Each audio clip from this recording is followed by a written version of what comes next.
Her er en dreng. En glad dreng. Drengens navn er Uffe. Han er glad for mad. Han er glad, fordi det er jul. Der får man gaver. Uffe har hentet et juletræ i skoven. Nu skal stjernen sættes på toppen. Uffe er en frisk dreng, så derfor kravler han bare lige til toppen. Han kravler højere og højere op. Nu er Uffe oppe i toppen, og han sætter stjernen på. Nu er stjernen på toppen, og Uffe kravler ned igen. Uffe kigger glad og tilfreds på sit nye juletræ. En ting mangler dog, og det er lys i stjernen. Han finder en stikkontakt og sætter stikket i. Ledningen passer perfekt ind i stikkontakten. Nu lyser stjernen, og Uffe er glad og fornøjet. Uffe undrer sig over, hvorfor stjernen lyser. Uffe går udenfor for at undersøge, hvor stjernens lysenergi kommer fra. Uffe fryser, fordi det er vinter. Uffe følger ledningen fra sit hus. Uffe ved fra skolen, at når energi er i ledninger, så er det elektrisk energi. Uffe får øje på en elmast og tænker på, hvor den fører hen. Men det er her, strømmen kommer fra.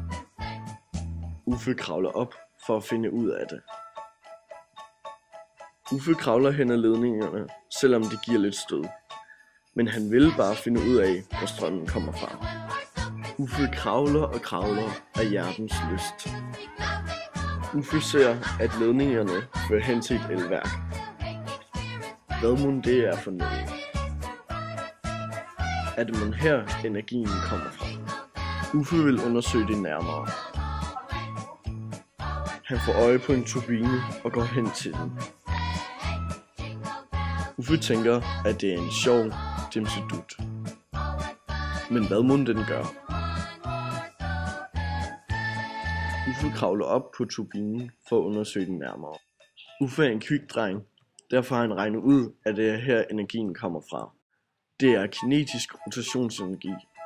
Men hvad mon der får turbinen til at dreje rundt? Uffe får øje på noget vand. Han svømmer op ad det. Han kan godt lide vand, men ikke om vinteren, så er det så koldt. Uffe ser et vandfald, og han ved, at når noget er højt oppe, så har det potentiel energi.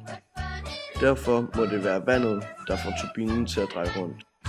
Uffe tager en rutsjebanetur ned i søen. Uffe ved nu, hvor lyset i stjernen kommer fra.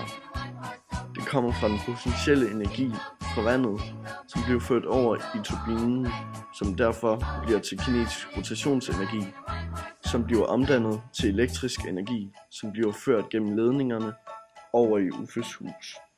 I huset bliver den elektriske energi omdannet til lysenergi via pæren. Uffe bliver nu så glad for at danse rundt om sit juletræ med lysende stjerner, at han vil være fysiker, når han bliver voksen.